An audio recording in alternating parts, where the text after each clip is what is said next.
ಸ್ನೇಹಿತರೆ, ಚರಿತ್ರೆಯ ಮತ್ತೊಂದು ವಿಡಿಯೋಗೆ ನಿಮಗೆಲ್ಲ ಪ್ರೀತಿಯ ಸ್ವಾಗತ. ನಮ್ಮ ಪ್ರಕೃತಿ ತನ್ನದೇ ಆದ ಶೈಲಿಯಲ್ಲಿ ಕೆಲಸ ಮಾಡುತ್ತೆ. ಇಲ್ಲಿ ರಾತ್ರಿ ಇದೆ, ಹಗಲು ಇದೆ. ಬೆಳಗಿನ ಸಮಯದಲ್ಲಿ ಬೆಳಕು ನೀಡುವ ಸೂರ್ಯ ಸಂಜೆಯಾಗುತ್ತಿದ್ದಂತೆ ರೆಸ್ಟ್ ತೆಗೆದುಕೊಂಡು ಮರೆಯಾಗ್ತಾನೆ. ರಾತ್ರಿಯ ಹೊತ್ತು ಕಗ್ಗತ್ತಲು, ಚಂದ್ರನ ಹೊರತು ಪ್ರಕಾಶಮಾನವಾದ ಬೆಳಕು ನಮಗೆ ಕಾಣೋದಕ್ಕೆ ಸಿಗೋದಿಲ್ಲ. ಈಗ ಜಸ್ಟ್ ಇಮ್ಯಾಜಿನ್ ಮಾಡಿಕೊಳ್ಳಿ, ಈ ಜಗತ್ತಿನಲ್ಲಿ ರಾತ್ರಿ ಅನ್ನೋದೇ ಇಲ್ಲ ಅಂತಾದ್ರೆ ಪರಿಸ್ಥಿತಿ ಹೇಗಿರಬಹುದು? ದಿನದ 24 ಗಂಟೆ ಕೂಡ ಹಗಲೇ, ರಾತ್ರಿ ಅನ್ನುವ ಕಾನ್ಸೆಪ್ಟೇ ಇಲ್ಲ. ಅರೆ, ಇದು ಹೇಗೆ ಸಾಧ್ಯ? ಪ್ರಕೃತಿಯ ನಿಯಮದ ಪ್ರಕಾರ ಭೂಮಿ ತಿರುಗುತ್ತೆ. ಭೂಮಿ ಸುತ್ತುವಾಗ ಸೂರ್ಯ ಮರೆಯಾಗಲೇಬೇಕು. ಭೂಮಿ ಸುತ್ತೋದನ್ನು ನಿಲ್ಲಿಸಬೇಕು. ಒಂದು ವೇಳೆ ಭೂಮಿ ಸುತ್ತೋದನ್ನು ನಿಲ್ಲಿಸಿದ್ರೂ ಕೂಡ ಒಂದು ಕಡೆ ಸಂಪೂರ್ಣ ಬೆಳಕು, ಮತ್ತೊಂದು ಕಡೆ ಸಂಪೂರ್ಣ ಕತ್ತಲು ಆವರಿಸುತ್ತೆ. ಇದು ಬಿಟ್ಟರೆ ನಾವು ಸೂರ್ಯನಿಗೆ ಪರ್ಯಾಯವಾದ ವ್ಯವಸ್ಥೆ ಮಾಡಿಕೊಳ್ಳಬೇಕು. ಇದರಲ್ಲಿ ಮೊದಲನೆಯದ್ದು ಅಸಾಧ್ಯ. ಆದರೆ ಎರಡನೇ ಆಪ್ಷನ್ ಇದೆಯಲ್ಲ, ಸೂರ್ಯನಿಗೆ ಪರ್ಯಾಯ ವ್ಯವಸ್ಥೆ. ಅಂದರೆ ಸೂರ್ಯ ಮರೆಯಾಗುತ್ತಿದ್ದಂತೆ ನಾವು ಯಾವ ರೀತಿ ವಿದ್ಯುತ್ ವ್ಯವಸ್ಥೆಯನ್ನ ಮಾಡಿದ್ದೇವೋ ಅದೇ ರೀತಿ ಸೂರ್ಯನಿಗೆ ಪರ್ಯಾಯ ವ್ಯವಸ್ಥೆ ಮಾಡೋದು. ಎಲ್ಲಿಯ ವಿದ್ಯುತ್, ಎಲ್ಲಿಯ ಸೂರ್ಯ? ಸೂರ್ಯನಷ್ಟು ಪ್ರಕಾಶಮಾನವಾದ ಬೆಳಕನ್ನ ಸೃಷ್ಟಿ ಮಾಡೋದಕ್ಕೆ ಸಾಧ್ಯನಾ? ಪ್ರಕಾಶಮಾನವಾದ ಬೆಳಕು ಸೃಷ್ಟಿ ಮಾಡಿದ್ರು ಅದನ್ನ ಅಷ್ಟೊಂದು ವಿಸ್ತಾರಕ್ಕೆ ಹರಡಿಸೋದು ಸಾಧ್ಯನಾ ಅನ್ನುವ ಪ್ರಶ್ನೆ ಸಹಜವಾಗಿಯೇ ಮೂಡುತ್ತೆ. ಈ ಎಲ್ಲ ಆಗು ಹೋಗುಗಳ ನಡುವೆ ಅದೊಂದು ಸಂಶೋಧನೆ ನಡೆದು ಬಿಟ್ಟಿದೆ. ಅದು ಬೇರೇನೂ ಅಲ್ಲ, ಆಕಾಶಕ್ಕೆ ಕನ್ನಡಿ ಹಾಕೋದು. ಆಕಾಶಕ್ಕೆ ಕನ್ನಡಿ ಹಾಕಿ ರಾತ್ರಿಗೆ ಗುಡ್ ಬೈ ಹೇಳೋದು. ಅಲ್ಲಿಗೆ ರಾತ್ರಿ ಅನ್ನುವ ಕಾನ್ಸೆಪ್ಟೇ ಇರೋದಿಲ್ಲ. ದಿನದ 24 ಗಂಟೆ ಕೂಡ ಬರೀ ಹಗಲೇ. ಇಂಥದೊಂದು ಪ್ರಯತ್ನವನ್ನ ಅಮೆರಿಕ ಮಾಡ್ತಾ ಇದೆ. ಅಷ್ಟಕ್ಕೂ ಏನಿದು? ರಾತ್ರಿಯನ್ನ ಹಗಲಾಗಿಸುವ ಸಂಶೋಧನೆ. ಆಕಾಶಕ್ಕೆ ಕನ್ನಡಿ ಹಾಕೋದಕ್ಕೆ ಸಾಧ್ಯನಾ? ಯಾವ ರೀತಿ ಇದು ವರ್ಕ್ ಆಗುತ್ತೆ ಎಲ್ಲವನ್ನ ಡೀಟೇಲ್ ಆಗಿ ತೋರಿಸ್ತೀವಿ ನೋಡಿ.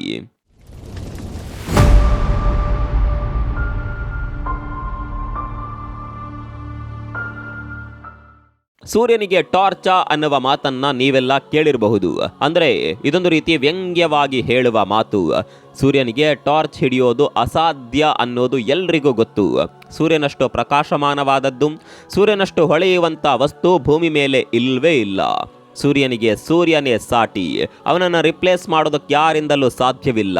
ತನ್ನ ಒಡಲಲ್ಲಿ ನಿಗಿ ಕೆಂಡ ಇಟ್ಕೊಂಡು ಸುಡುವ ಸೂರ್ಯ ಭೂಮಿಗೆ ಮಾತ್ರ ಸುಂದರವಾದ ಬೆಳಕು ನೀಡ್ತಾನೆ. ಸೂರ್ಯನಿಲ್ಲದ ಭೂಮಿಯನ್ನ ಕಲ್ಪಿಸಿಕೊಳ್ಳೋದಕ್ಕೆ ಕೂಡ ಸಾಧ್ಯವಿಲ್ಲ. ಇದೇ ರೀತಿ ಸಂಜೆಯಾಗುತ್ತಲೇ ಆತ ಮರೆಯಾಗ್ತಾನೆ.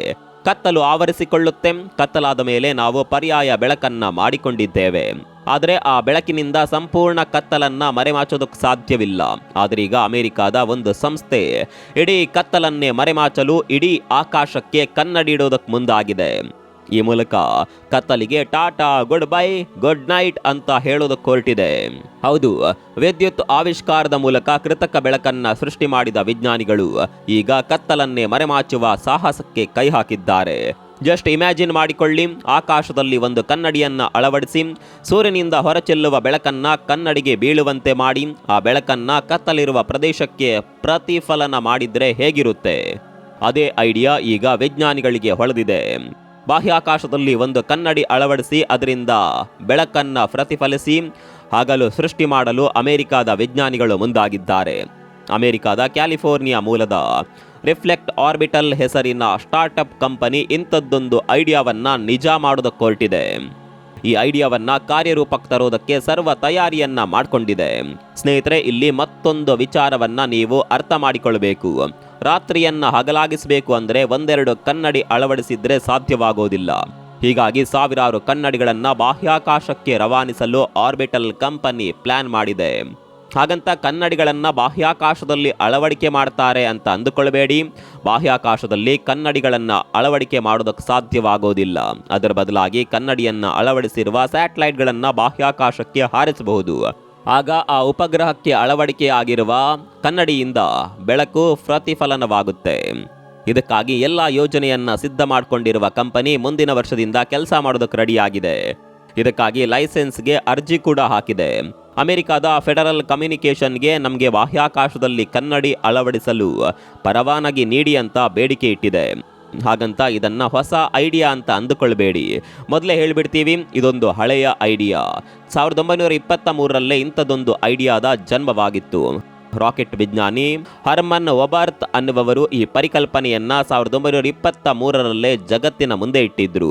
ಈ ಐಡಿಯಾವನ್ನ ಕಾರ್ಯರೂಪಕ್ಕೆ ಕೂಡ ತರಲಾಗಿತ್ತು. 1993ರಲ್ಲಿ ರಷ್ಯಾ ಈ ಪ್ರಯತ್ನದಲ್ಲಿ ಯಶಸ್ಸನ್ನ ಕೂಡ ಸಾಧಿಸಿತ್ತು. ಝ್ಯಾಮ್ಯಾ 2 ಅನ್ನುವ ಸ್ಯಾಟಲೈಟ್ ಮೂಲಕ 80 ಫೀಟ್ನ ಕನ್ನಡಿಯನ್ನ ಅಂತರಿಕ್ಷದಲ್ಲಿ ಅಳವಡಿಸಿ ಬೆಳಕು ಸೃಷ್ಟಿ ಮಾಡುವುದಕ್ಕೆ ರಷ್ಯಾ ಪ್ರಯತ್ನ ಮಾಡಿತ್ತು. ಆರಂಭಿಕ ಹಂತದಲ್ಲಿ ಪ್ಲಾನ್ ವರ್ಕೌಟ್ ಕೂಡ ಆಗಿತ್ತು, ಆದರೆ ಈ ಐಡಿಯಾ ಫೇಲ್ ಆಗಿತ್ತು. ಅಂದುಕೊಂಡಂತೆ ಆಗಿರಲಿಲ್ಲ. ಅಂದಿನಿಂದ ಯಾರೂ ಕೂಡ ಯೋಜನೆಯನ್ನ ಮುಂದುವರಿಸೋದಕ್ಕೆ ಹೋಗಲೇ ಇಲ್ಲ. ಈಗ ಮತ್ತೊಮ್ಮೆ ಹಳೆ ಐಡಿಯಾಗೆ ಹೊಸ ಟಚ್ ಕೊಟ್ಟು ಅಮೆರಿಕಾದ ರಿಫ್ಲೆಕ್ಟ್ ಆರ್ಬಿಟಲ್ ಸಂಸ್ಥೆ ಸಾಹಸಕ್ಕೆ ಕೈ ಹಾಕಿದೆ. ಈಗ ಯೋಜನೆ ಹೇಗೆ ಕಾರ್ಯನಿರ್ವಹಿಸುತ್ತೆ ಅನ್ನೋದನ್ನ ನೋಡೋದಾದ್ರೆ, ಇಲ್ಲಿ ಉಪಗ್ರಹಗಳಿಗೆ ಅಥವಾ ಸ್ಯಾಟಲೈಟ್ಗಳಿಗೆ 30ರಿಂದ 190ರವರೆಗೆ ಚೌಕಾಕಾರದ ಕನ್ನಡಿಗಳನ್ನ ಅಳವಡಿಸಿ ಅದನ್ನ ಅಂತರಿಕ್ಷಕ್ಕೆ ಹಾರಿ ಬಿಡೋದು. ಮುಂದೆ ಅವುಗಳನ್ನ ಕಂಟ್ರೋಲ್ ಮಾಡೋದು, ನಮಗೆ ಬೇಕಾದ ಹಾಗೆ ಬೆಳಕನ್ನ ಪ್ರತಿಫಲಿಸುವಂತೆ ಮಾಡೋದು. ಇದರಲ್ಲಿ ಬೇರೇನು ರಾಕೆಟ್ ಸೈನ್ಸ್ ಇಲ್ಲ. ಬೇಕಾಗಿರೋದು ಜಸ್ಟ್ ಕನ್ನಡಿ ಅಳವಡಿಸಿರುವ ಸ್ಯಾಟಲೈಟ್ಗಳು ಅಷ್ಟೇ. ಇನ್ನು ಪರೀಕ್ಷೆ ಮಾಡೋದಕ್ಕೆ ಎರೆಂಡಿಲ್ 1 ಅನ್ನುವ ಸ್ಯಾಟಲೈಟ್ ಅನ್ನ ಸಿದ್ಧಪಡಿಸಲಾಗಿದೆ. ಏಪ್ರಿಲ್ನಲ್ಲಿ ಪ್ರಾಯೋಗಿಕವಾಗಿ ಇದನ್ನ ಅಂತರಿಕ್ಷಕ್ಕೆ ಹಾರಿ ಬಿಡಲಾಗುತ್ತೆ. ಒಂದು ವೇಳೆ ಈ ಪರೀಕ್ಷೆ ಯಶಸ್ವಿ ಆದರೆ ಮುಂದಿನ ಹಂತದಲ್ಲಿ ಕನ್ನಡಿಯನ್ನ ಹೊತ್ಕೊಂಡು ಸಾವಿರಾರು ಉಪಗ್ರಹಗಳು ಅಂತರಿಕ್ಷಕ್ಕೆ ಹಾರಲಿವೆ. ಇದೆಲ್ಲ ಸರಿಯಪ್ಪ, ಇದರಿಂದ ಏನು ಉಪಯೋಗ ಅಂತ ನೀವು ಕೇಳಬಹುದು. ನಮಗೆ ಹಗಲು ಎಷ್ಟು ಮುಖ್ಯವೋ ಅಷ್ಟೇ ರಾತ್ರಿ ಕೂಡ ಮುಖ್ಯ. ಆದರೂ ಮನುಷ್ಯನದ್ದು ದುರಾಸೆ ನೋಡಿ. ಈ ಕಂಪನಿ ಹೇಳುವ ಪ್ರಕಾರ ಇದನ್ನ ಬಳಕೆ ಮಾಡಿಕೊಂಡು ರಾತ್ರಿ ಹೊತ್ತು ರಕ್ಷಣಾ ಕಾರ್ಯಾಚರಣೆಗಳನ್ನು ಮಾಡಬಹುದಂತೆ. ಮಂದ ಬೆಳಕು ಇರುವ ಸಂದರ್ಭದಲ್ಲಿ ಹೆಚ್ಚಿನ ಅನುಕೂಲ ಆಗಲಿದೆ ಅಂತ ಕಂಪನಿ ಹೇಳ್ತಾ ಇದೆ. ಇನ್ನು ವಿದ್ಯುತ್ಗೆ ಪರ್ಯಾಯವಾಗಿ ಕೂಡ ಇದನ್ನ ಬಳಕೆ ಮಾಡಬಹುದು ಅನ್ನೋದು ವಿಜ್ಞಾನಿಗಳ ವಾದ. ಆದರೆ ಈ ಯೋಜನೆಯಿಂದ ಅನುಕೂಲವಾಗೋದಕ್ಕಿಂತ ಅಪಾಯವಾಗೋದೇ ಹೆಚ್ಚು ಅಂತ ಇನ್ನು ಕೆಲವು ವಿಜ್ಞಾನಿಗಳು ಹೇಳ್ತಾ ಇದ್ದಾರೆ. ಮೊದಲೇದಾಗಿ ಈ ಯೋಜನೆ ನಿಸರ್ಗಕ್ಕೆ ವಿರುದ್ಧವಾದದ್ದು. ಸಹಜ ಪ್ರಕ್ರಿಯೆಗಳು ಇಂತಹ ಸಂದರ್ಭದಲ್ಲಿ ನಡೆಯದೇ ಇರಬಹುದು. ಪ್ರಕೃತಿಯಲ್ಲಿ ರಾತ್ರಿಯ ಸಮಯದಲ್ಲೇ ಆಗುವ ಕೆಲವೊಂದು ಪ್ರೊಸೀಜರ್ಗಳಿರ್ತಾವೆ. ಆ ಪ್ರೊಸೀಜರ್ಗಳೇ ಮಾಯವಾಗಿ ಬಿಡಬಹುದು. ಕೆಲವೊಂದು ಪ್ರಾಣಿಗಳು ರಾತ್ರಿ ಹೊತ್ತಿಗೆ ಅಂತಾನೆ ತಮ್ಮನ್ನ ಬೆಳೆಸಿಕೊಂಡಿದ್ದಾವೆ. ಆ ಪ್ರಾಣಿಗಳ ಸಂತತಿ ನಾಶವಾಗಬಹುದು.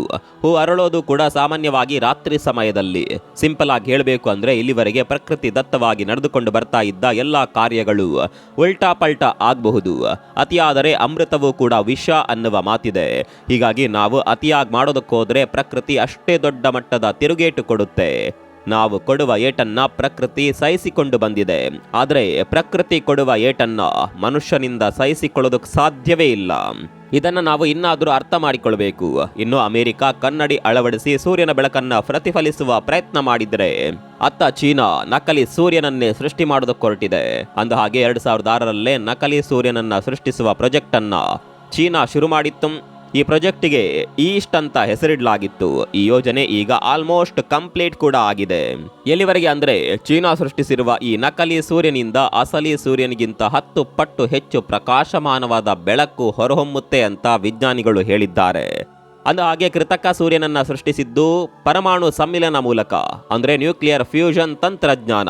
ಈ ಪ್ರಯೋಗದಲ್ಲಿ ಬಿಸಿ ಪ್ಲಾಸ್ಮಾವನ್ನ ಕರಗಿಸಲು ಇಲ್ಲಿ ಪ್ರಬಲವಾದ ಕಾಂತೀಯ ಕ್ಷೇತ್ರ ಬಳಸಲಾಗುತ್ತೆ. ಪ್ಲಾಸ್ಮಾವನ್ನ 101 ಸೆಕೆಂಡುಗಳ ಕಾಲ ಉರಿಸಲಾಗುತ್ತೆ. ಹೀಗೆ ಉರಿಸಿದ ಪ್ಲಾಸ್ಮಾದಿಂದ 120 ಮಿಲಿಯನ್ ಡಿಗ್ರಿಯಷ್ಟು ಶಾಖವನ್ನ ಉತ್ಪಾದಿಸಲಾಗುತ್ತೆ. ಇದೇ ತಂತ್ರಜ್ಞಾನದ ಮೂಲಕ ಚೀನಾ ನಕಲಿ ಸೂರ್ಯನನ್ನ ನಿರ್ಮಾಣ ಮಾಡಿದೆ. ಸ್ನೇಹಿತರೆ, ನಿಮಗೆ ಗೊತ್ತಿರಲಿ, ಕೃತಕ ಸೂರ್ಯನನ್ನ ಸೃಷ್ಟಿಸಲು ಹೊರಟಿದ್ದು ಕೇವಲ ಚೀನಾ ಮಾತ್ರವಲ್ಲ. ಜಗತ್ತಿನ ಬಹುತೇಕ ದೇಶಗಳು ಈ ಯೋಜನೆಯನ್ನ ಹಲವು ದಶಕಗಳಿಂದ ಮಾಡ್ತಾ ಇದೆ. ಅದರಲ್ಲಿ ಭಾರತ ಕೂಡ ಒಂದು ಅಂದ್ರೆ ನೀವು ನಂಬಲೇಬೇಕು. ಸದ್ಯ ಚೀನಾ ಈ ವಿಚಾರದಲ್ಲಿ ಯಶಸ್ವಿಯಾಗಿದೆ. ಮತ್ತೊಂದು ಕಡೆಯಲ್ಲಿ ಅಮೆರಿಕ ಕನ್ನಡಿ ಹಿಡಿಯೋದಕ್ಕೆ ಹೊರಟಿದೆ. ಅದೇನೇ ಇರಲಿ, ಇಂತಹ ಯೋಜನೆಗಳು ಪ್ರಕೃತಿಗೆ ವಿರುದ್ಧವಾಗಿದ್ದು ಅನ್ನೋದು ಅಷ್ಟೇ ಸತ್ಯ. ನಾವು ಪ್ರಕೃತಿಗೆ ವಿರುದ್ಧವಾಗಿದ್ದನ್ನ ಮಾಡಿದ್ರೆ ಅದರಿಂದ ಉಪಯೋಗಕ್ಕಿಂತ ಅಪಾಯವೇ ಹೆಚ್ಚು. ಈ ಯೋಜನೆ ಬಗ್ಗೆ ನಿಮ್ಮ ಅಭಿಪ್ರಾಯವೇನು ಕಮೆಂಟ್ ಮಾಡಿ. ಮತ್ತೊಂದು ವಿಡಿಯೋದಲ್ಲಿ ಸಿಗೋಣ. ಅಲ್ಲಿವರೆಗೂ ನಮಸ್ಕಾರ.